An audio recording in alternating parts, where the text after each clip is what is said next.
저는요, 정말 내로남불이라는 줄임말이 기가 막힌 말이라고 생각해요. 어떻게 사람을 딱 한 단어로 표현할 수 있게 내로남불이라는 말을 만들어냈을까요? 내가 하면 로맨스, 남이 하면 불륜. 정말 기가 막힌 표현이지 않겠어요? 제가 이 말을 사실 별로 좋아하진 않았어요. 뭔가 어감도 별로고 뜻도 그다지 좋은 뜻은 아니잖아요. 그런데 글쎄, 우리 시어머니를 만난 이후부터는 이 말 말고는 다른 말로 우리 시어머니를 설명할 수 없다 할 정도로 대단한 단어라는 걸 깨닫게 되었지요. 정말 우리 시어머니 내로남불의 끝판왕이나 다름없는 사람이었습니다. 정말 죽어라고 많은 일이 있었는데 이게 전부 자기가 하면 당연한 일이고 남이 하면 기가 막힌 일이 되어버리니까 사람이 미쳐버리는 건 한순간이더라고요. 똑같은 일을 해도 본인이 하는 건 로맨스, 제가 하는 건 불륜으로 인식하는 사람이었으니 제가 결혼 생활을 하는 동안 얼마나 힘들었을지 상상이나 가시는지요. 이런 사상을 가지고 사는 우리 시어머니는 정말 없이 자란 사람의 끝을 보여주었는데 저는 처음에 우리 시어머니가 무슨 난민촌에서 태어났나 싶었다니까요. 그리고 어릴 때 아무리 못 살았다 쳐도 지금 시댁이 가난한 수준은 아니었거든요. 뭐 그냥 평범한 소시민이라고나 할까? 어릴 때 없이 살았다고 쳐도 사람은 적응하는 동물인데 시댁 형편이 진짜 밥도 못 얻어먹을 정도로 힘든 것도 아닌데 왜 저리 지질이 궁상은 달고 사는지 모르겠더라고요. 이것도 병이라면 병이지 않을까 싶을 정도로요. 이상하게 그때 그 시절 기억에 갇혀서 돈을 아끼면서 사는데 정말 옆에서 그냥 지켜보는 사람 입장에서는 이해가 안 되더라고요. 한 번은 시부모님께서 요즘 유행하는 음식점에 가고 싶다고 말을 하신 적이 있었어요. 그 외에 요즘 보니까 뷔페식으로 해서 해산물부터 시작해서 고기까지 없는 게 없는 뷔페가 있다고 하던데 우리도 그런 데나 한번 데리고 가봐라. 맨날 뭐 삼겹살 아니면 찜 같은 것만 먹으니까 물려서 죽겠다. 외식을 하려면 그렇게 제대로 된 곳에 가서 먹어봐야지. 이왕 사주는 거 기쁜 마음으로다가 그런 비싼 거 한번 대접해봐라. 한식 뷔페 말씀하시는 거예요? 그래요. 어머님께서 가보고 싶으시다고 하니까 오늘 한번 가봐요. 프랜차이즈긴 하지만 구성이 꽤 괜찮다는 소문을 듣긴 했어요. 저도 한번 가보고 싶었던 곳이니까 같이 가봐요. 예약 따로 안 했는데 자리 있겠죠? 혹시 모르니까 그 전화 한번 해봐라. 일단 나는 챙길 것들이 있으니까 먼저들 준비하고 있어. 금방 따라 나갈게. 뭘 그렇게 준비할 게 많으셨는지 뒤늦게 가방을 싸들고 나오신 시어머니를 태워서 가보고 싶다고 하셨던 한식 뷔페에 가서 밥을 먹었죠. 저랑 남편이랑 시부모님이랑 다 같이 배 터지게 밥을 먹고 났는데 시어머니가 갑자기 새 그릇에다가 음식을 또 잔뜩 가지고 오신 거예요. 이미 배가 터질 듯이 드셔놓고서 그 많은 것들이 또 들어가나 싶어서 놀래서 보고 있었죠. 어차피 이것들 다 우리 돈 아니겠냐? 보니까 잡채도 맛있고 갈비찜도 맛있더라. 너도 가서 더 떠와라. 내가 한 번에 싹 쓸어오기에는 눈치가 보여서 못 가지고 왔으니까 얼른 가서 육회랑 갈비찜만 더 들고 와. 아니다. 육회는 상할지도 모르니까 그 갈비찜만 가지고 와라. 어머님, 이렇게 드셔놓고 이 많은 음식들이 또 뱃속에 들어가세요? 저는 배불러서 더는 못 먹겠어요. 갈비찜 가지고 와도 다 남길 게 뻔한데 그냥 안 가지고 올래요? 무슨 소리를 하는 거야? 얼른 가지고 와. 내가 가방에 락앤락툭 싸들고 왔다. 여기에 잔뜩 담아가서 내일도 먹고 모레도 먹고 너네도 나눠주마. 어머님, 뭐 하시는 거예요? 여기서 먹고 끝내는 것을 이걸 싸가는 사람이 어딨어요. 그거 진짜 몰상식한 짓이에요. 그만두세요. 가방에 뭘 싸들고 오셨나 했더니만 그 많은 락앤락통을 다 들고 오신 거였어요? 정말 부끄럽게 그만하셔요. 부끄럽게 뭐가 부끄러워. 음식 남기면 천벌 받는 거야. 이 사람들도 어차피 여기서 남은 음식 내일 다시 팔진 않을 거 아니냐. 남기면 다 음식물 쓰레기가 되는 건데 그러지 말고 너도 얼른 가지고 오라니까. 직원들이 뭐라고 하기 전에 하나라도 더 담아야지. 손님, 지금 뭐 하시는 거예요? 저희 뷔페 음식 외부로 반출 금지입니다. 락앤락통에 이렇게 담으시면 다음 사람들도 먹어야 하는데 이런 짓은 하시면 안 돼요. 저기 안내 문구에도 음식 외부로 반출 금지라고 써져 있잖아요. 아니, 어차피 내가 먹으려고 담아온 것들인데 남기는 게 아까워서 가지고 간다니까 왜 그래요? 젊은 아가씨가 융통성도 없네. 어차피 여기다가 내버려두면 다 버릴 음식인데 설마 지금 음식 재활용하고 그런 건 아니지? 내가 먹다 남긴 것들 담아서 가는 거라니까. 방금 전에 음식 새로 담아오신 거 봤어요. 통까지 준비를 해오셔놓고 지금 무슨 변명을 하시는 거예요? 안 돼요. 저희 음식 외부로 반출 금지니까 차라리 버릴게요. 어머나, 이 귀한 음식을 왜 버려? 내가 싸들고 가겠다니까. 어차피 버릴 거면 내가 가지고 가는 게 환경 생각해서도 훨씬 이득이 되는 일이지. 이거 버리는데 들어가는 돈은 어쩔 거야, 응? 아가씨, 그러지 말고 내가 칼빗질만 들고 갈게. 더 안 담아 갈 테니까 한 번만 눈 감아줘. 저희 규정상 그렇게는 안 돼요. 죄송하지만 손님들은 이미 나가주시겠어요? 저희 뷔페도 2번 다시는 안 오셨으면 좋겠네요. 다른 곳에 가셔도 이런 몰상식한 짓은 안 하셨으면 좋겠고요. 이렇게 음식을 외부로 반출해 가면 장사하면서 남는 게 어디 있겠냐고요. 손님께만 특별 취급을 해드릴 수 없으니까 음식을 두고 가시라고요. 락앤락 통만 챙겨가세요. 아니, 어차피 버릴 거라며 버리는 건데 왜 내가 들고 가는 것까진 못하게 해? 내가 쓰레기 줄여준다고 하잖아. 장사를 이따위로 하는 거야 지금? 지금 장사하는 게 유세야 뭐야? 손님이 왕이라는 말도 몰라서 그래? 다른 사람들은 안 가져가잖아. 나만 좀 들고 가겠다고 하는데 가게에 출입을 하지 말라고? 어떻게 손님한테 오지 말라는 소리를 할 수가 있어? 시어머니는 쪽팔린 것도 모르고 그 자리에서 아주 고성방가를 외치는데 저랑 남편은 그냥 쥐구멍에 숨고 싶은 심정이었죠. 시아버지는 이런 일을 많이 겪어서 내성이라도 생긴 건지 휴대폰을 보시면서 딴청을 부리시는데 정말 저 정도나 되니까 우리 시어머니랑 한평생을 같이 살 수 있는 거구나 싶은 생각까지 들더라니까요.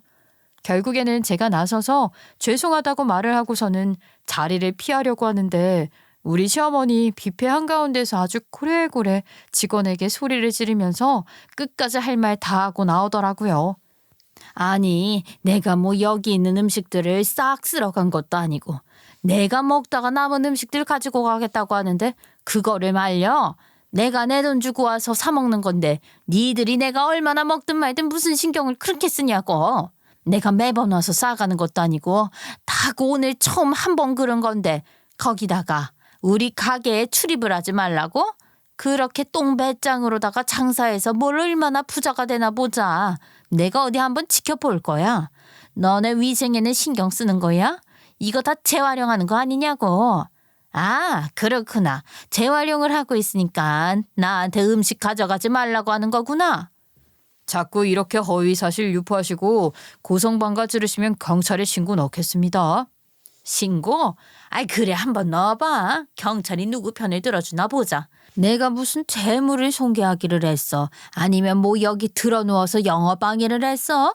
내가 내 권리 찾아서 남긴 음식 싸가겠다는데 니들이 먼저 시비 털었잖아. 어디 한번 신고해봐. 고소해봐. 그 말에 직원들이 결국에는 영업방해로 경찰에 신고를 했고 저희 가족들은 뭐 뷔페에서 경찰차 타고 경찰서에 가게 되었어요. 경찰서에 도착해서 사건 조서를 쓰는데 글쎄 락앤락통에다가 반찬을 담았다는 이유로 조사를 받았으니 얼마나 쪽이 팔렸겠어요. 경찰들도 이걸 어떻게 해야 하나 서로 눈치를 보고 있고 그 와중에 우리 시어머니만 당당하더라고요. 경찰 양반 선생님, 이게 말이나 되는 소리입니까? 내가 내 돈 주고 뷔페 가서 밥을 먹었다 이 말입니다. 근데 음식이 남았어. 버리면 아까우니까 내가 싸 들고 오겠다는데 그게 무슨 문제가 된다고 경찰까지 불러가지고서는 나한테 가게 출입도 하지 말라는데 이거야말로 소비자 기만 아니냐고. 직원들이 그러는데 일부러 음식 담아가려고 잔뜩 들고 와서는 바로 통에다 담았다면서요. 뷔페 규정에 음식물 외부 반출 안 된다고 하니까 지키셔야죠. 일단 오늘은 훈방 조치로 끝나겠지만 다음부터는 이러지 마세요. 경찰서를 나오면서도 당당하게 자기가 자기 돈 내고 가서 먹을 만큼 담아온 게 뭐가 문제냐면서 뷔페의 규정을 이해하지 못하더라고요. 두 번 다시는 시부모님 모시고 뷔페에는 가면 안 되겠다 싶었죠. 정말 얼마나 쪽이 팔렸는지 제가 미주알 고주알 친정에다가 이야기하는 것을 좋아하는데 이 말은 죽어도 못하겠더라고요. 아무튼 우리 시어머니 얼굴에 철판이라도 두껍게 깔아둔 것인지 이러한 일들을 전혀 부끄러워하지 않아 했어요. 그뿐만이 아니라 저희 살림에도 엄청나게 참견을 하셨었죠. 옛날에는 말이야, 과자 하나 사 먹는 것도 돈이 아까워서 돈을 발발 떨었어. 너네는 배달 음식도 엄청 시켜 먹지. 남으면 다 버리고 말이야. 애초에 소분해서 먹으면 오래오래 먹을 수 있는 건데 그거를 귀찮아해서는 뭔. 돈을 아끼면서 살아야 나중에 노후가 편한 법인 거야. 그러니까 지금부터 바짝 모아두란 말이다. 처음에는 그냥 네네 하고 한 귀로 듣고 한 귀로 흘렸죠. 근데 그거 아세요? 똑같은 이야기도 여러 번 들으면 그냥 머릿속에 박혀버린다니까요. 이게 바로 주입식 교육인가 싶을 정도로요. 나중에는 시어머니가 아껴 살아라 하니까 저까지도 지질이 궁상처럼 살고 있는 것 같은 기분이 들더라고요. 거기다가 우리 시어머니 주입식 교육의 끝판왕처럼 저에게 항상 하는 말이 있었는데 그건 바로 효도하면서 살아야 한다 였습니다. 세상에 요즘 시대에 효도라니 솔직히 말을 해서 효도도 기브앤테이크 아닌가요? 제가 남편이랑 결혼을 할 때 저희 부부한테 집을 사준 것도 아니고 돈을 떡하니 보태주었던 것은 더더욱 아니었으면서 자꾸 효도해라, 우리를 챙겨야 한다 이렇게 말을 하는데 지겹더라고요. 솔직히 효도를 하려고 마음을 먹었다가도 저런 말 들으니까 그럴 마음이 싹 사라졌어요. 원래 부모에게 효도하고 어르신을 공경해야 하는 건 우리나라 정서에 딱 맞는 행동이란다. 우리가 더 늙고 지치면 너네한테 기대야지 누구한테 기대어서 살겠니? 자식 키우는 이유가 뭐겠어.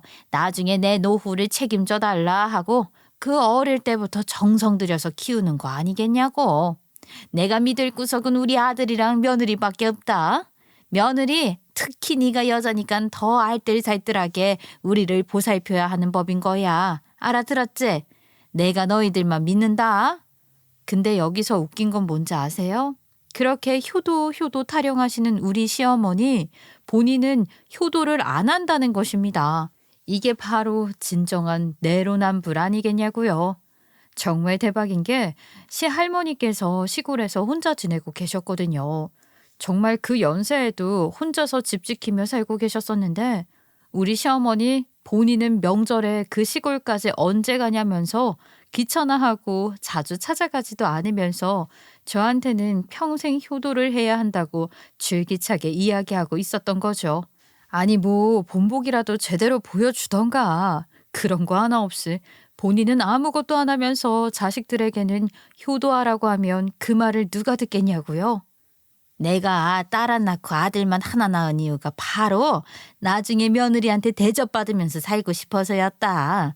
그러니까 너희들은 나중에 우리 늙었을 때 절대로 모른 척하지 말고 성심성의껏 효도하면서 살 생각을 하라 이 말이야.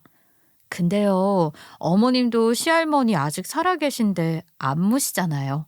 사실 사람의 사정이라는 게 다 각자 있는 법인데 나중에 저희 부부가 어떻게 살고 있을지도 모르는 거고 장담하기는 어려운 것 아닐까요? 저희한테 너무 부담 주지 마세요. 예, 내가 우리 시어머니 안 모시는 거랑 너희들이 나를 안 모시고 살겠다는 건 다르지. 우리 시어머니는 시골에 계시니까 어쩔 수 없이 자주 못 찾아뵙고 같이 살 수가 없는 거야. 그 집에서 평생을 보내셨다고 절대로 도시로는 못 오시겠다는데 어떡하니? 나는 도시 아니면 못 사는 사람인데 나는 도시가 좋다. 절대로 여길 떠날 생각 없다. 내가 늙고 지치면 당연히 도시 생활하는 너희가 나를 모시고 살아야지. 그 말에 정말 내로남불의 끝판왕이구나 하는 생각을 지을 수가 없었죠. 제가 하도 이 일로 스트레스를 받아 하니까 남편도 저에게는 적당히 무시를 하는 게 속 편하다고 대충 대꾸하고 말아라 하는데 이런 이야기를 매일같이 듣고 사는데 적당히 무시하는 게 가능하겠어요? 시어머니가 남편에게는 이런 소리를 일절 안 하니까 모르는 거죠.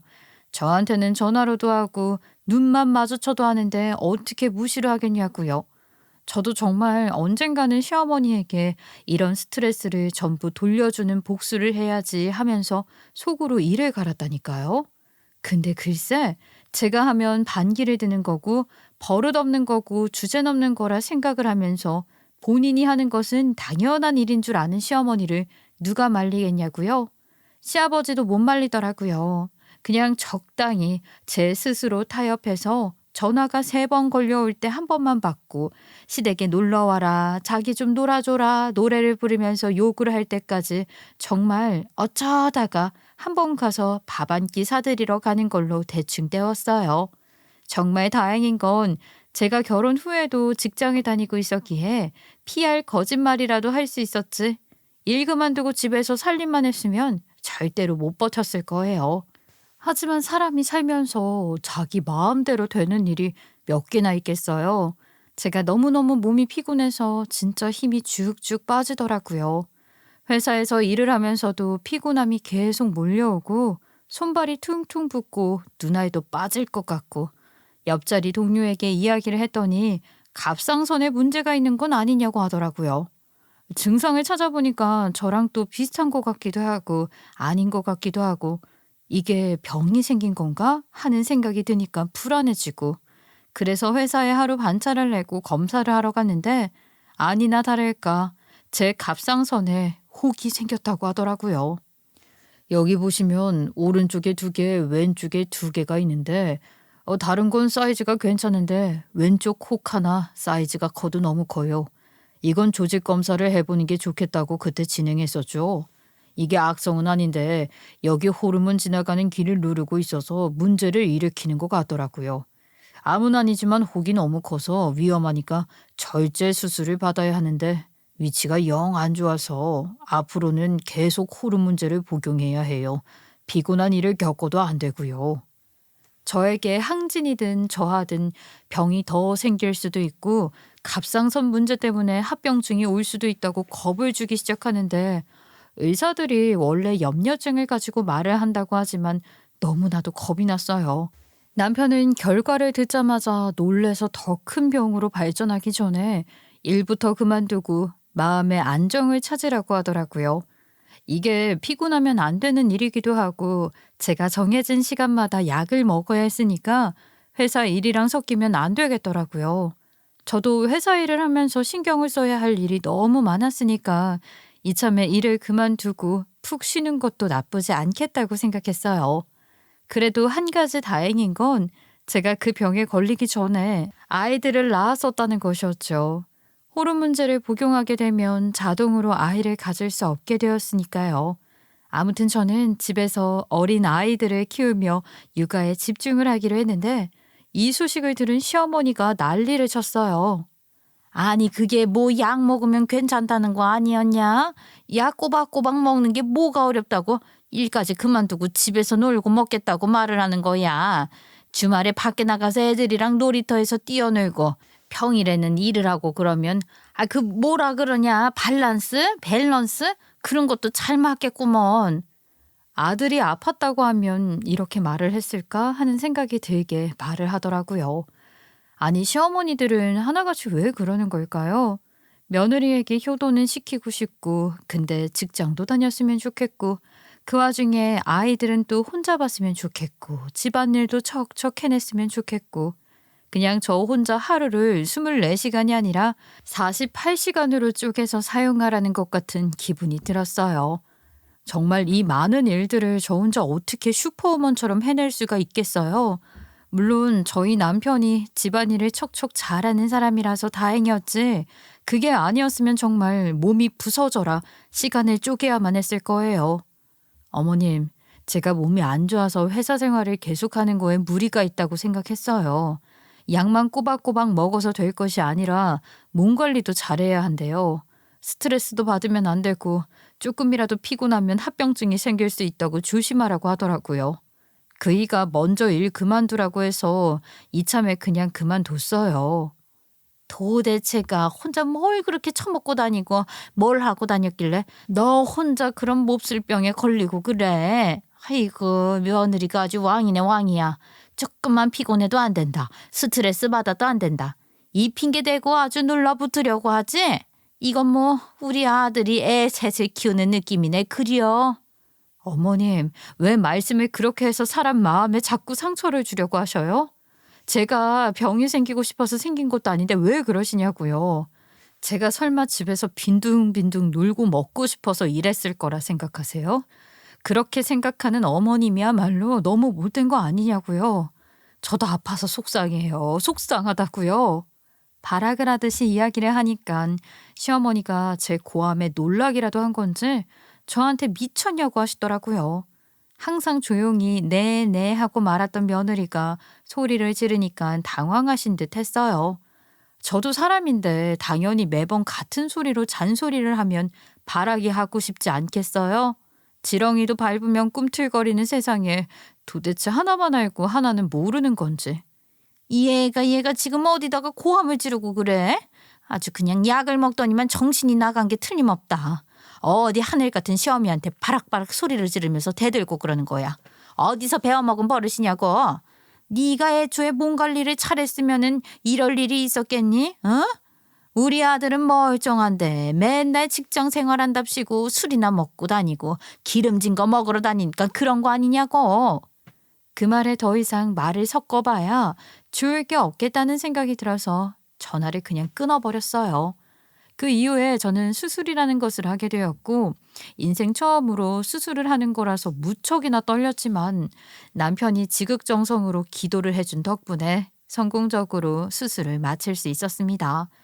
그때부터 저는 정말 열심히 몸 관리하면서 지냈었는데 저희 친정 부모님께서 제가 수술을 하기도 했고 하니 산의 진미 몸에 좋다는 것들이 있으면 무조건 사서 저에게 보내주시기 시작하셨어요.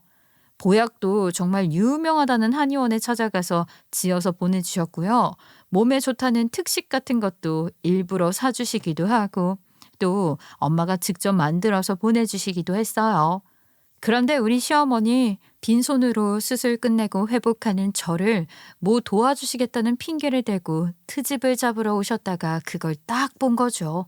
갑자기 제 등짝을 퍽 소리 나게 때리시더니만 황당해하는 저에게 씩씩거리면서 말을 하시는 거예요. 넌 진짜 양심도 없다. 너는 어찌 된 게 네 몸만 몸이고 우리 아들 몸은 몸도 아니니? 우리 아들이 돈 벌러 다니면서 네 수술값에 약값 대느라 고생하는 건 생각도 안 하고 말이야. 이 보약은 도대체 뭐야? 아이고 양도 많다. 한 6개월치는 지었냐? 우리 아들이 먹어도 시원찮을 판에 지 입으로만 쏠랑 쳐놓고 있어. 어머님, 왜 앞뒤 사정을 듣지도 않고 제 등짝부터 때리고 그러세요? 이거 저 수술하느라 고생했다고 몸 회복하라고 저희 친정에서 보내주신 보약이라고요. 남편 돈으로 산 것도 아니고 저희 부모님께서 딸 아픈 거 속상해서 보내주신 보약인데 왜 어머님이 난리세요? 난리? 너 나한테 난리라 그랬냐? 그래, 그 수술 후에 먹는 보약이 찐으로 좋은 것들만 들어간 보약이라고 하더라. 너만 기력 보충할 일 있냐? 나도 요즘 온몸이 쑤시는 게 아무래도 단단히 고장난 것 같으니까 나도 좀 먹자. 나눠 먹어도 남는 양이겠구만 아주. 그러더니만 욕심까지 내서 보약을 2팩이나 뜯어다가 자기 입속으로 훌러덩 삼켜버리는 거 있죠. 근데 보약이라는 게 아시다시피 체질 다 살펴보고 제 몸에 맞는 약재들로다가 맞춰서 지어 넣는 거 아니겠어요? 제 체질이랑 시어머니 체질이 같은 것도 아니고 저희 시어머니한테 안 받는 약재가 거기 쏙 들어가 있었나 봐요. 보약을 훌러덩 삼키고 한 1시간쯤 지나고 나니까 글쎄 시어머니 얼굴까지 벌겋게 달아오르면서 열이 나기 시작하고 온몸에는 두드러기 같은 게 올라오는 거예요. 아무래도 내가 뭘 잘못 먹었나 보다. 첫 보약에 뭐 이상한 거라도 들어가 있었던 거 아니냐? 아이고 더워 죽겠네. 팔부터 이거 올라온 건 뭐냐 이거. 엄마야 이거 두드러기 아니야? 아이고 근지러워라. 나 죽는 거 아니냐? 빨리 응급실부터 가자. 이거 단단히 잘못됐다. 이거 상한 거 아니냐? 황급히 동네 내과라도 가봐야겠다고 집을 나섰는데 그 모습이 얼마나 웃기던지 몰래 뒤에서 고소한 마음에 킬킬거리며 웃었다니까요. 하지만 우리 시어머니 이대로 무너질 사람이 아니죠. 저한테 약값에 병원비 영수증 들고 와서는 돈 내놓으라 하대요. 저 때문에 그 보약 먹고 아팠으니까 돈 내놔라 하는데 얼마나 황당하던지. 자기가 욕심내서 제 보약을 훔쳐먹은 건 까마득히 잊어버리고 제 탓을 해대는데 사정을 들은 남편이 옆에서 시어머니한테 한 소리 했죠. 그러길래 이 사람 수술하고 몸보신하라고 처가해서 지어준 한약을 왜 엄마가 먹어서 이 사달을 내. 욕심 부려서 먹으니까 탈이 나는 법인 거지. 엄마가 알아서 처리해. 우리한테 돈 내놔라 하지 말고. 아유, 우리한테 왜 약값을 10만 원이나 달라고 해요. 우리가 무슨 보험회사야? 그리고 병원비랑 약값 해봐야 10,000원 나왔는데 10배나 뻥튀기를 해요? 너는 애미가 아파서 병원 갔다 왔다고 하는데 걱정을 해주지는 않고 약간 지 마누라 편만 들고 있어. 아이고, 이래서 내가 나중에 늙어서 효도 받기는 글렀다 글렀어. 지 마누라만 감싸고 도는데 내가 무슨 수로 아들한테 효도를 받으면서 살 수 있겠어? 보약 하나 그거 빼앗아 먹었다고 아주 그냥 지 애미도 잡아먹을 기세야.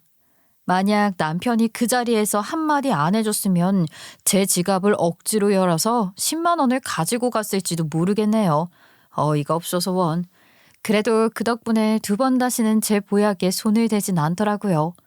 근데 글쎄 여기서 사건이 끝나는 줄 알았더니만 우리 시어머니가 저희 친정엄마한테 전화를 걸어서 황당한 소리를 했다지 뭐예요?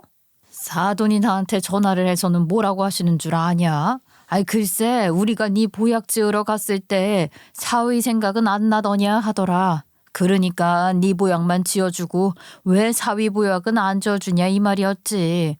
내가 참 눈치가 얼마나 보이던지. 아들 가진 게 확실히 유세는 유세인가 보다. 내가 그래서 몸에 좋다는 공진단을 사위 먹으라고 보냈으니까 그거는 네 남편만 먹여. 와, 제가 얼마나 눈치가 보이던지. 공진단이 집으로 도착을 해서 남편에게 꺼내주면서 빈잔을 주듯이 이야기를 하니까 남편도 쥐구멍에 숨고 싶다고 하더라고요. 결국에는 남편이 저희 친정엄마께 전화를 걸어서 죄송하다고 이야기를 해서 일단락이 되었지요. 씩씩거리면서 시어머니에게 전화를 걸겠다고 화를 내는 남편을 말렸어요. 어차피 저희 친정엄마도 그냥 서로 생각이 짧았던 것 같다면서 사위 생각도 하면서 잘 챙겼어야 했는데 딸만 챙겨서 미안하다고 일부러 한숨 물러서 양해를 해주셨거든요. 서로 그냥 좋게 좋게 마무리를 할 수 있는 상황이 되었는데 여기서 시어머니를 끼우면 사건이 더 커질 것 같았죠. 하지만 우리 남편 일부러 시어머니에게 이 이야기를 꺼내더라고요. 장모님 뵙기가 얼마나 죄송스럽던지. 나한테 글쎄 공진단 먹고 겨울 건강하게 잘 보내라고 하시는데 면목이 없었다고요. 엄마 제발 가만히 좀 있어요. 가만히 있으면 중간이라도 간다는 소리 몰라서 그래요. 내가 진짜 처가에 얼마나 죄송한지 엄마는 모르죠. 죄송할 게 뭐 있냐?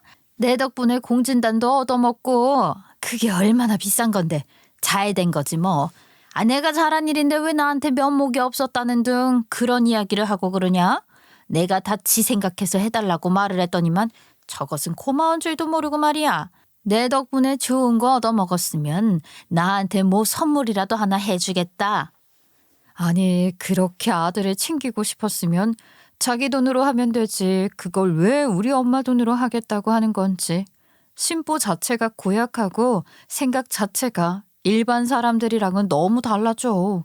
그렇게 답도 없는 시댁을 어영부영 이끌고 살았어요 뭐. 시간이 흐르고 흘러서 어느덧 저희 친정엄마의 생신이 다가오게 되었어요. 사실 그렇잖아요. 저희 친정엄마가 보약도 해서 보내주셨었고 사실 제가 갑상선을 수술한 이후에 피곤함을 너무 많이 느끼게 되더라고요. 확실히 신체에 있는 것들은 각기 하는 기능이 있다고 절제술을 받았다고 몸이 이렇게 쉽게 무너지게 될 줄은 몰랐어요.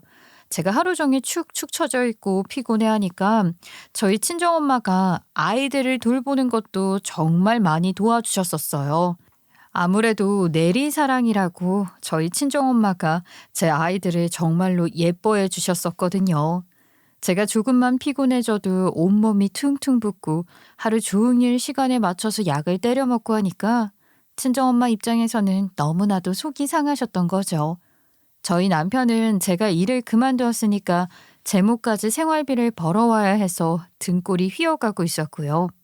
저희 남편이 대기업에라도 다니고 있었다면 참 좋았겠지만 좋은 직장에 다니고 있었던 것은 아니라서 애들 키우는 돈에 제 약값에 아주 그냥 하루가 어떻게 흘러가는지도 모르게 바삐 살고 있었거든요. 남편한테는 늘 미안한 마음이 들었죠. 그러다 보니까 저희 부모님 입장에서는 조금이라도 더 도움을 주고 싶어 하셨었고 생활비도 조금이나마 보태주려고 하셨었어요. 친정 부모님께 저희 부부가 도움을 받은 게 많으니까 생신 때 선물이라도 제대로 해드리고 싶었는데 아니, 사실 저희도 제 코가 석자인 상태이다 보니까 대단한 건 해드릴 수가 없었죠. 그래도 봉투에다가 딱 10만 원 넣어가지고 친정집에 엄마가 차려준 밥을 먹으면서 용돈을 드렸어요. 그런데 글쎄 그것도 너무 죄송한 거 있죠? 친정엄마의 생신인데 외식이라도 하면서 좋은 밥, 비싼 밥 대접을 해드렸어야 했는데 저희 부부가 부담스러워할 것이라고 생각을 하셨던 건지 뭔지 집에 가니까 이미 친정엄마가 생신상을 직접 다 차려놓으셨더라고요. 저랑 남편은 그저 면목이 없었죠.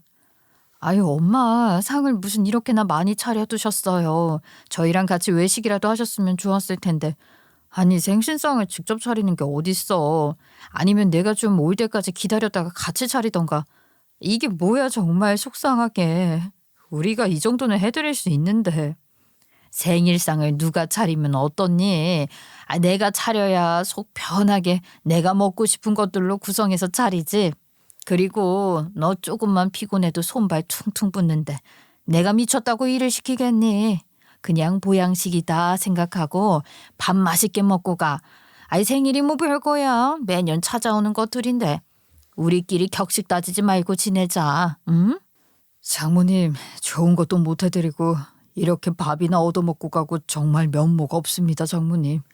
저희가 대접을 제대로 해드려야 하는 건데 내년 생신에는 꼭 제대로 챙길게요. 이렇게 정성스럽게 돈 봉투 준비해서 찾아와 준 것만으로도 기쁘고 좋네. 사위가 이렇게나 곱게 마음을 써주는데 싫을 장모가 누가 있겠나? 우리 사위가 고생하고 있는 거 내가 누구보다 잘 알고 있으니까 면목 없다 생각하지 말고 얼른 숟가락이나 들어. 나는 이걸로도 너무 값지고 귀한 선물 받은 것 같으니까 신경 안 써도 돼. 돈이 있으면 자식들한테 뭐 하나 더 해줄까 고민하도록 하고 우리는 우리가 알아서 잘 살고 있으니까 걱정하지 마. 저희 부부는 진심으로 감사 인사를 전달하고 집으로 돌아왔어요. 그리고 그 다음 주에 뜬금없이 집에서 쉬고 있는데 시어머니에게서 연락이 왔더라고요. 생전 그런 적이 없었던 사람인데 갑자기 제가 아프니까 불고기를 해주겠다고 하면서 시댁에 와서 밥이나 한 끼 먹자고 하시더라고요. 본인이 그동안 해준 게 하나도 없는 것 같다면서 이야기를 하시는데 내일은 해가 서쪽에서 뜨려나 싶은 생각까지 들었죠. 웬일이래 하면서 남편이랑 같이 시댁에 찾아갔는데 진짜로 상을 미리 차려두셨더라고요. 가운데에 불고기가 떡하니 놓여 있었어요. 평소에 돈 없다면서 고기 반찬도 잘 안 해 드시는 분들이 무슨 일인가 싶었죠. 물론 한 입 먹어보니까 뭐 어디 홈쇼핑 같은 곳에서 파는 밀키트 데운 맛이긴 했지만 그래도 감사하게 먹었습니다. 한참 밥을 먹고 있는데 역시나 볼록거리가 따로 있었던 건지 시어머니가 저에게 말을 걸더라고요. 지난주에 사돈 생신이셨지? 그때 선물 뭐 해갔었냐? 아니 내가 도무지 궁금해서 참을 수가 있어야지. 밥 좀 그만 먹고 이제 이야기 좀 해봐라. 해드릴 수 있는 게 별로 없어서 그냥 현금 드리고 왔어요. 식사라도 제대로 대접을 해드렸어야 했는데 친정어머니께서 상도 다 차려두셨더라고요. 뭐라고? 현금을 해갔다고? 아니 돈이 어디 있어서 현금을 해서 갔어? 얼마나 드렸는데? 돈이 넉넉하게 있었으면 더 챙겨드렸을 텐데 현금 가진 게 얼마 없어서 별로 못 드렸어요. 저희 부부 요즘 먹고 사는 게 빠듯하다는 거 잘 아시잖아요. 10만 원 드렸어요. 그 말에 시어머니가 갑자기 숟가락을 톡 소리 나게 내려놓더니만 저를 향해 눈을 부라리시더라고요. 예, 너 지금 우리 아들 돈으로 용돈을 10만 원이나 드렸다는 거야?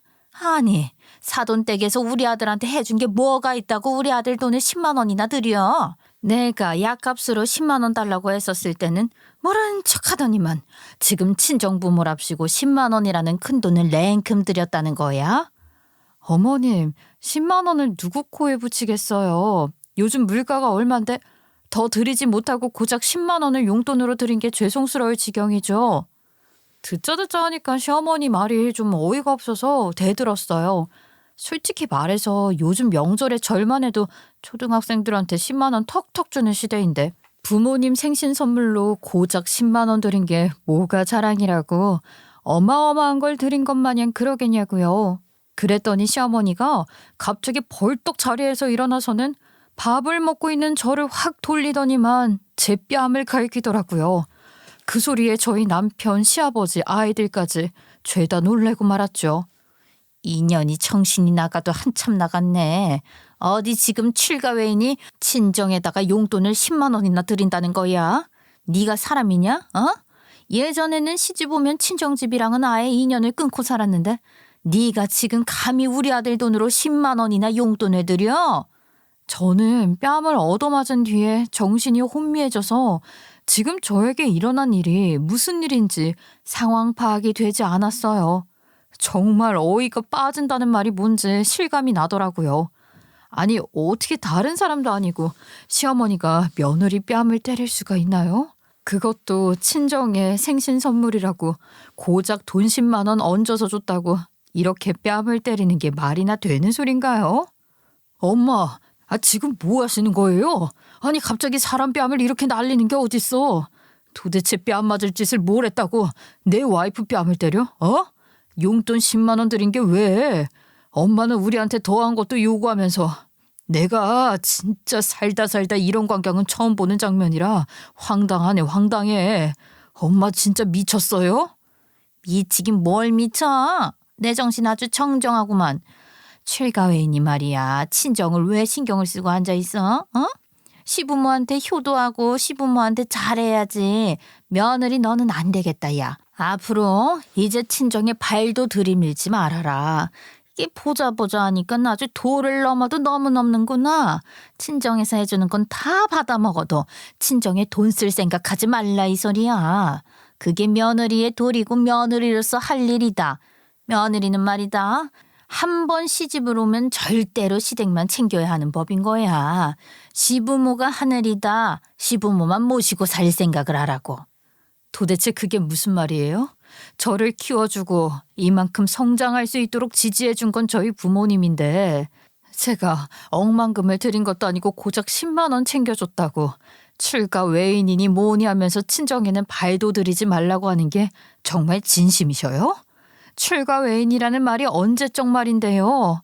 진짜 해도 정말 너무하신 거 아니냐고요. 어떻게 며느리 뺨을 때리세요? 어머님은 저한테 해준 게 하나도 없고 선물은커녕 챙겨주는 것도 없으시면서 왜 이렇게 바라는 게 많은데요? 당연히 내가 바라는 게 많아야지. 내가 시어머니인데 원래 시어머니가 갑질하는 법인 거야. 나 정도면 너한테 부담스럽게 이거 해라 저거 해라 하지도 않는 거야? 남들은 더 절절매면서 사는 거 몰라서 그래? 내가 뭘 그렇게 대단한 걸 바랐다고 그러니? 그저 하늘 같은 시어미 자주 찾아뵙고 섬길 줄도 알고 안부 전화도 자주 하고 그러라는 거지. 네가 우리 아들이랑 결혼했으면 그 정도 각오는 해야지. 우리 아들이 얼마나 대단한 아들인데. 당당하게 외치는 시어머니 뒤로 가만히 계시던 시아버지께서 갑자기 일어나시더니만 부들부들 떨기 시작하셨어요. 그러더니만 참을 수 없다는 듯이 경멸스러운 눈으로 시어머니를 빤히 보시더니 정말로요, 말릴 틈도 없이 시어머니 뺨을 확 후려치시는 게 아니겠어요? 그 바람에 다시 한번 저랑 남편 그리고 저희 아이들까지 죄다 놀라서 아무런 행동도 하지 못하고 말도 못하고 숨소리만 쌕쌕거리면서 내고 있었죠. 항상 시어머니가 무슨 짓을 하던 묵묵하게 자리만 지키고 계셨던 시아버지께서 갑자기 시어머니 뺨을 때리니까 너무나도 놀라서 아무 말도 못했어요. 시어머니는 눈만 껌뻑거리다가 뺨을 부여잡고 시아버지에게 냅다 소리를 빽 질렀어요. 아니 여보, 당신이 지금 내 뺨을 때린 거예요? 아니 이게 뭐 하는 짓이야? 내 뺨을 왜 때려? 내가 뭘 어쨌다고 내 뺨을 때려? 맞아야 할 건 저 경거망동한 며느리인데. 그거 조용히 해. 내가 아주 듣자 하니까 역겨워서 더 이상 당신 말을 못 듣고 있겠어서 뺨을 내리쳤다 왜. 어떻게 양심도 없이 당신 입에서 그딴 소리가 나올 수가 있어. 당신이 잘한 게 뭐가 있어서 효도니 뭐니 출가외인 같은 소리를 짓거릴 수가 있냐고. 당신 정말 제정신이긴 한 거야? 내가 제정신이지 그럼. 지금 내 뺨을 친 당신이야말로 제정신이 아닌 것 같은데. 이 상황 나는 하나도 이해 못하겠거든. 내가 못한 게 뭐가 있다고. 내 자식들에게 효도받고 싶은 마음 드는 게 당연한 거 아니야? 아니 당신도 그렇잖아. 효도를 받고 싶으면 너부터 먼저 똑바로 행동하고 효도를 받고 싶다고 말을 해. 시골에서 외롭게 혼자 지내고 계신 우리 어머니 생각은 하나도 하지 않고 지 고집대로 아주 자식들에게 효도라 하고 외치는 꼴이 경멸스러워. 알아? 너는 하는 게 하나도 없으면서 어디 자식들한테 그런 부담감을 주고 앉아있어? 당신이 그런 말할 처지가 돼? 그러면서 시아버지께서 시골에 계신 시할머니 이야기를 꺼내시는데 진짜로 가관이긴 하더라고요. 시어머니가 아예 찾아뵙지도 않고 전화도 하지 않고 안면몰수를 하고 살고 있었더라고요. 시할머니께서는 일찌감치 어린 나이에 시집을 와서 시아버지를 낳으셨는데 그래서인지 지금까지도 목숨을 연명하고 계셨죠. 아무리 그래도 90이 넘는 나이라서 혼자 살기 벅차고 외롭고 힘이 드시니까 시아버지께서 합가를 하고 싶다고 이야기를 꺼냈었다고 하더라고요. 이제는 살 날이 얼마 남지 않은 것 같으니 자식들이랑 부대끼면서 살고 싶다고 하시면서요. 우리 엄마가 이제는 얼마나 더 살 줄 모르니까 합가하자고 도시에서 살고 싶다고 병원 가까운 곳에 터를 잡아서 하루라도 더 자식들 웃는 모습 보다가 가고 싶다고 했을 때 당신이 뭐라고 그랬어? 당신은 절대로 병수발 들 생각 없으니까 병원 가까운 데 살고 싶으면 요양병원에 들어가라고 했어 안 했어? 우리 가족 돈도 없고 우리 어머니 모실 생각 전혀 없다고 대놓고 말을 했었잖아. 오죽하면 우리 어머니께서 나한테 모아둔 돈 없이 나중에 노후는 어떻게 할 거냐고 걱정까지 하시더라. 돈이 없긴 왜 없어. 먹고 살 만큼은 있지. 우리 어머니 입 하나 늘어난다고? 얼마나 큰 차이가 있다고. 그 이야기가 여기서 갑자기 왜 나와? 솔직히 어머님이 나한테 그동안 시집살이를 얼마나 시켰어? 금이야 오기야 키운 아들 데리고 간 여자라고 맨날 구박하고 욕하고. 어머님께서 지금 그렇게 말년에 외로우신 거? 다 며느리들한테 시집살이 시켜서 받는 죄인 거야, 죄. 당연히 받은 만큼 돌려받는 거지. 하늘 같은 시댁은 무슨 하늘 같은 시댁. 내가 당신이랑 결혼할 때 돈 한 푼 지원해 준 것도 없고 생활비를 보태준 것도 없는데 내가 왜 모시고 살아야 해? 죽어도 싫어. 그래서 우리 어머니한테 늙어 죽든지 말든지 혼자 외롭게 지내시라고 그렇게 말을 했어야 했냐? 시댁 식구들 네 인생에 도움된 거 하나도 없다고. 솔직히 우리 어머니께서 시집살이 많이 시켰던 거 알고 내가 도움 준 거 하나도 없어서 나도 입 다물고 있었지. 내가 젊었을 때 당신 편 한 번 못 들어준 게 미안해서 가만히 있었다 이 말이야. 근데 명절이고 뭐고 우리 어머니 보러 갈 생각은 한 번도 안 하고 똑같이 며느리한테 시집살이 시키고 있는데 내가 기가 막히겠냐 안 막히겠냐? 진짜 하다 별 얘기를 다 하네. 그래서 뭐 내 뺨을 왜 때린 거냐고? 당신이 우리 어머니 보러 안 가겠다고 했을 때도 이해했다고 내가. 시집살이 당했던 건 또 다른 기억이겠거니 싶어서. 내가 자식이니까 내가 가서 챙기면 된다고 생각해서 늘 우리 어머니 보러 혼자 시골 다녀왔잖아. 근데 그 사이에 자식들한테 가서 진상을 부리고 앉아 있었어? 우리 어머니께서 시집살이 시킬 때는 매일같이 우리 어머니 언제 떠나는 거냐고? 하루빨리 저 세상 갔으면 좋겠다고 기도를 올리더니만 지가 똑같이 며느리한테 시집살이를 시켜? 어? 아니 내가 무슨 시집살이를 얼마나 시켰다고 그래. 내가 당한 거에 비하면 세 발의 피야. 그거는 네 생각이지 망할 여편네야. 내로남불 몰라? 지가 진절머리 난다고 했던 시집살이를 며느리한테 시키는 것도 어이가 없어 죽겠는데 어떻게 사람이 똑같은 짓을 하고 대접을 받길 바라고 있어. 나도 이제 도시 생활 질려서 안 되겠어. 우리 어머니 얼마나 더 사실지도 모르는데 내가 시골에 내려가서 살아야겠다고. 아이고 가려면 당신 혼자서 가. 내가 지금 말년에 시어머니 똥오줌 치우면서 병수발 들게 생겼어? 나는 도시가 좋아. 죽어도 못 가. 그래 끝까지 그렇게 나을 줄 알았지 내가. 잘 됐네. 나도 당신이랑 더 이상은 같이 살고 싶은 마음도 안 들어. 우리 그냥 이혼합시다. 우리 어머니 앞으로 1년이나 더 사실지 모르는 마당에 내가 모시고 살면서 효도하려니까 우리는 여기서 정리합시다. 아니 나이 60 훌쩍 넘겨서 70인 마당에 이혼은 무슨 이혼이야? 어머님이 돌아가실 때까지만 거기서 지내다가 돌아오면 되지. 내가 이 집 잘 지키고 있을 테니까 다녀와. 내가 왜 그래야 하는데 필요 없어. 이 집도 내 집인데 내가 팔아서 노자금으로 쓰는 게 낫지. 그렇게까지 해서 당신이랑 결혼생활 유지하면서 살아야 할 이유가 없어. 그냥 이혼하자고. 저희 시어머니요. 어린 나이에 시집을 온 뒤로 시아버지한테 생활비 받아서 쓰고 일이라는 걸 한 번도 해본 적이 없어서 아예 할 줄 아는 게 없는 사람이었어요. 시아버지가 주는 생활비를 모아두었던 것도 아니었고 재산 또한 가지고 있는 게 전혀 없었죠.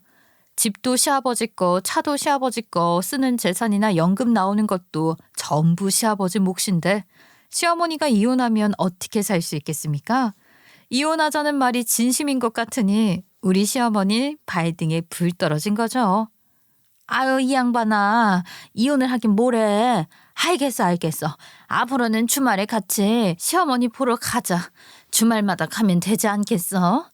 이제라도 뭐 효도를 해보려고 노력이나 해볼 테니까 이혼 이야기는 여기까지만 하는 걸로 합시다.